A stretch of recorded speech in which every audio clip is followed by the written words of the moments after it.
Assalamualaikum warahmatullahi wabarakatuh. Perkenalkan nama saya Hairani Salwarda dengan NPM 20106312300003. Di sini saya perwakilan NPM 003 bersama anggota kelompok saya yaitu Dinda Novia Rayu Putri, Kamila Alfiludin, Malas Endah Sekti, Ajeng Anissa Dewi, Fadil Cahaya Hilmi, Hisan Sofian Hanan, Brigita Okwana, Nur Rahma Fahmi, dan Raisya Syifa Aljina Lionto. Di sini saya akan mempresentasikan tentang hasil kerja kelompok kami, yaitu mengerjakan tentang contoh 8.3 yang berada di bab 8, perubahan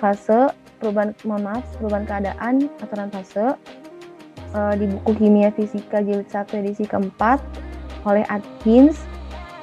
Kita langsung ke persoalan pertama ya. Campuran 50 gram 0,59 mol heksana dan 50 gram 0,41 mol nitrobenzena dibuat pada temperatur 90 K.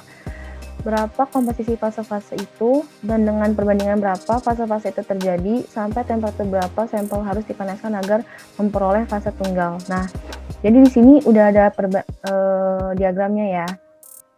Nah, heksana diberi notasi A, ini heksana, dan nitrobenzena notasinya B ya. Kita menggunakan aturan tuas. Aturan tuas yaitu digunakan untuk mencari perbandingan jumlah uap dan cairan yang ada pada kesetimbangan. Ya.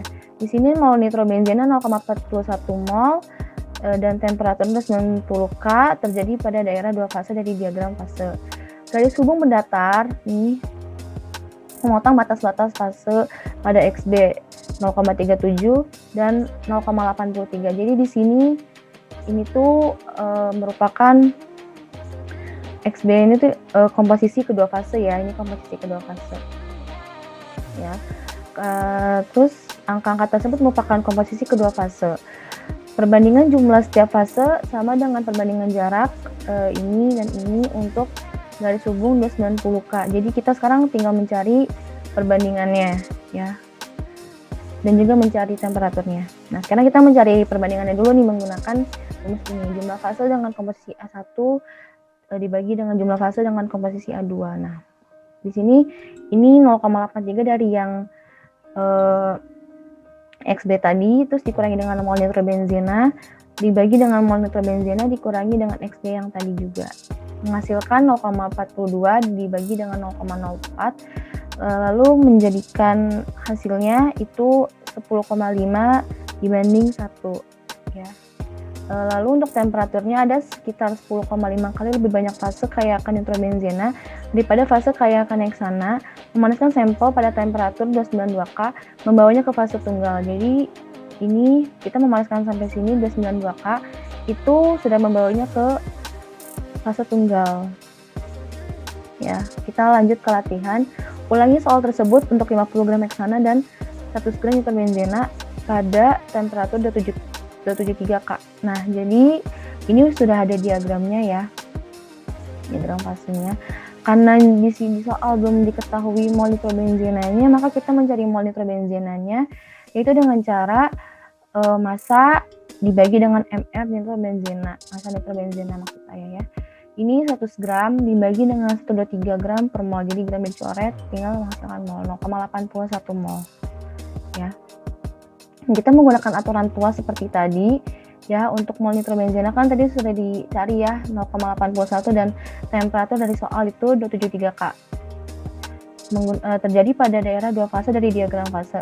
Garis hubung mendatar ini memotong batas-batas fase pada XB 0,09 dan 0,95. Jadi ini ya, ini dipotong di sini 0,09 dan ini 0,95. Ini 0,81 itu mol dari nitrobenzena ya. Nah, angka tersebut ini yang tadi, yang ini dan di sini 0,09 dan 0,95 itu merupakan komposisi kedua fase. Sekarang kita mencari perbandingannya. Kita menggunakan rumus seperti tadi. Itu jumlah fase dengan komposisi A1 dibagi dengan jumlah fase dengan komposisi A2. Lalu kita di sini ada XB-nya 0,95 dibagi dengan dikurang dengan 0,81 ini mol nitrobenzena, terus dibagi dengan mol nitrobenzena dikurangi oleh XB. Lalu setelah dikurangi hasilnya itu 0,14 dibagi 0,72. Lalu kan dijadikan perbandingan ya, jadinya 1 berbanding 5,1 ya. Lalu ada sekitar untuk temperaturnya yang di fase tunggal itu ada sekitar 0,19 kali lebih banyak fase keayakan nitrobenzena daripada fase keayakan heksana.